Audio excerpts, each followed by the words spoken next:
Three unions representing the nation's aviation industry issued a sharp warning Wednesday. In a statement, they said safety concerns from the government shutdown were unprecedented, writing, "We cannot even calculate the level of risk." The statement goes on, adding, aviation professionals are being asked to work without pay in an air safety environment that is deteriorating. The letter was signed by the presidents representing air traffic controllers, pilots, and flight attendants.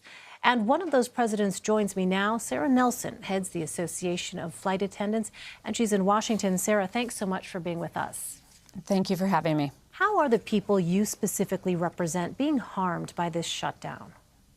Well, look, flight attendants have a growing concern for what's happening here because we understand very well as safety professionals, as aviation's first responders and last line of defense, that safety and security is layers, a layered approach to make sure that you have interweaving, really fail-safe measures that work together to keep us safe and secure.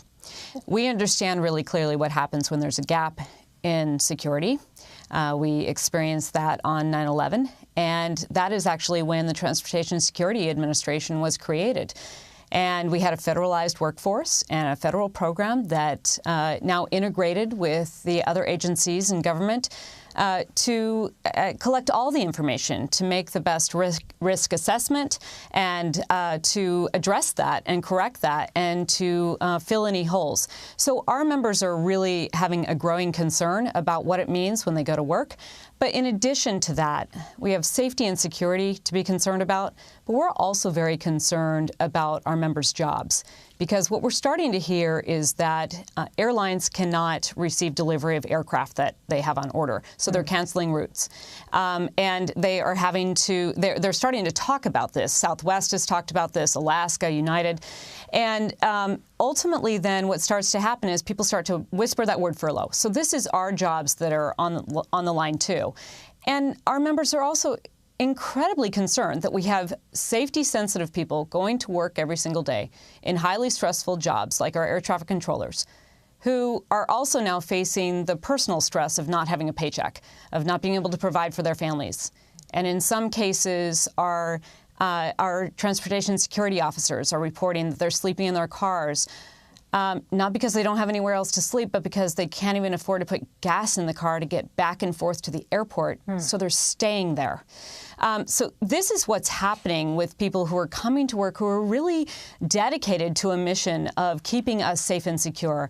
And our aviation industry is so integrated with the federal government that you really can't separate the two. So our members really understand that while these federal workers are either out of work or being forced to come to work without pay, that we're next. We are next. And when they can't do their jobs, we can't do ours. And then all of our communities are affected too. And so we're speaking out, and we're talking about our concerns with safety and security, and we're also talking about the potential massive economic impact this could have. So, Sara, let me ask you about this statement from the Federal Aviation Administration. This is what the FAA said on Thursday, quote, "We have not observed any appreciable difference in performance." Also saying our nation's airspace system is safe. Now, they're the ones, of course, who track standards in this industry. So is there tangible evidence that you can point to that shows there is an impact here on safety? Well, look, we had a meeting of all the transportation unions last night. And the air traffic controllers were there, and they were reporting that they're getting reports from the front line of their members who are saying that they made mistakes that they were able to correct, but they made mistakes that were related to the stress that they're feeling. And we also know that the FAA called back safety inspectors. So their statement doesn't really jive with their actions, because if everything were safe, why would they be making an attempt to bring people back? They're obviously identifying that there are holes in the operation. And it goes without saying, look, this is the longest government shutdown in history, by far, twice as long, more than twice as long. It's never gone on this long because our country just simply can't take it. We cannot take the risk that occurs when we shut down these government functions. Well, the FAA also said in that statement they've seen, quote, "no unusual increased absenteeism." However, your letter says air traffic control staffing is at a 30-year low. How do you reconcile those 2 points? Well, okay, so we're really parsing words here because they're talking about maybe during this shutdown, we have incredibly patriotic air traffic controllers who understand that they're there for the nation's safety, but they also understand the critical role that the aviation system plays to our entire economic structure. And so they're coming to work. God bless them. But we were at 30-year lows before we even entered this shutdown. So as the air traffic controllers have been, and their union has been working with the government to try to fix that, try to get people into training, try to get training classes up and running, and try to fill the low staffing levels, those in training were sent home.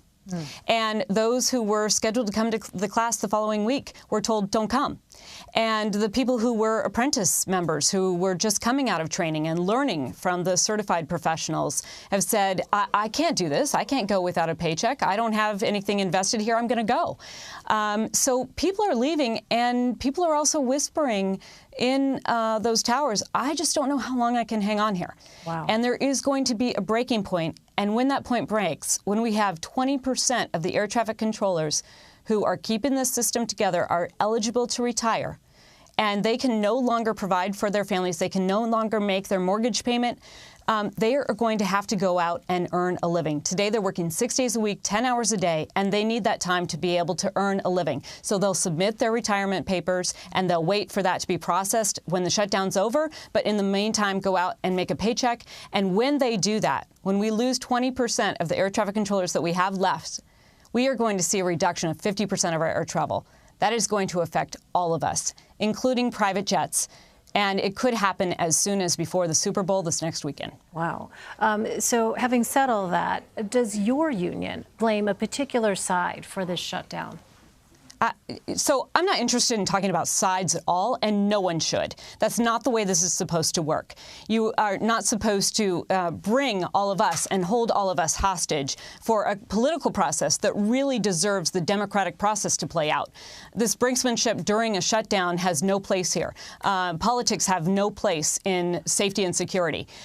So at this point in time, what we do know is that Leader McConnell can get this government opened immediately. And he can use the leadership to get those votes to open up the government, and then they can continue the political discussion. And that's fine. But don't hold all of us hostage. Don't enter more and more risk into our safety and security, and potentially put our entire economy in jeopardy. Well, on Monday, you suggested a general strike among members of American labor unions. Why do you think this is a viable option? Look, I think that the labor movement has been about protecting workers' rights, giving people a voice in their workplace, and the very fundamental idea that you get paid for your work is not a crazy idea in this country. It's something that we expect. And there are 1 million people who are locked out of work right now or being forced to work without pay. We've never seen anything like that in our history. And if there were a time for the labor movement to speak up, the time is now. The time for action is now. And we've got to end this shutdown. I think that what's at stake here is so great that the American public can act with us, especially when they understand what's at stake for them, that packages are not going to get to their house, that they're not going to be able to have access to the goods and services that come to their communities or sell those goods to other places and have all of that movement. No one is going to escape unscathed here. And so this is an opportunity for us to really lead the way on ending this shutdown, encouraging an end to that, getting people paid, getting people their back pay, getting the government back up and running again, and restoring our democracy.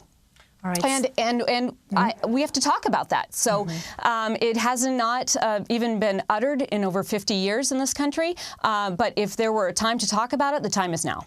All right, Sara Nelson, it's incredibly sobering, but so critical to hear the perspective of you and others who are so directly affected by this. Thanks very much for your time. Appreciate it.